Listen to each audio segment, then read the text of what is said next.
इस वीडियो में हम बात करने वाले हैं कि हम अपने व्हाट्सएप पे किसी के स्टेटस देख रहे हैं तो उसमें साउंड नहीं आ रहे हैं, तो हमें क्या करना चाहिए उस सिचुएशन में, जिस सिचुएशन में साउंड नहीं आए। और यहाँ पर जो हम यूज़ कर रहे हैं वो आईफोन यूज़ कर रहे हैं। तो सबसे पहले तो आप चेक कर लीजिएगा कि साइलेंट मोड पर लग रहा है या नहीं।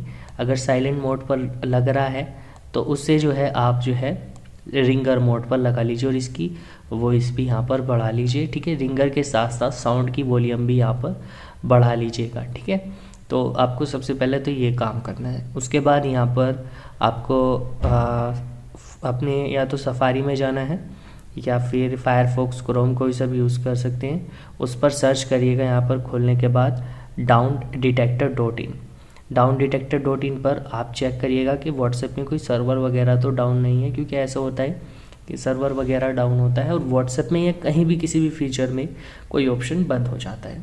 तो इस चीज़ का आपको चेक कर लेना है। और सबसे लास्ट में आप चेक करिएगा कि आपके ऐप स्टोर पर जाकर के व्हाट्सएप को सर्च करके कि इसमें कोई अपडेट तो नहीं आ रहा है। अगर अपडेट आ रहा हो तो सिंपली आप अपडेट कर लीजिएगा। अपडेट करने के बाद आपकी जो प्रॉब्लम्स होंगी वो सॉल्व हो जाएगी। ठीक है, तो इतना सा प्रोसेस रहता है बस इसका, ये छोटा सा। अगर वीडियो अच्छी लगी हो तो लाइक कर दीजिएगा और चैनल को सब्सक्राइब भी कर दीजिएगा।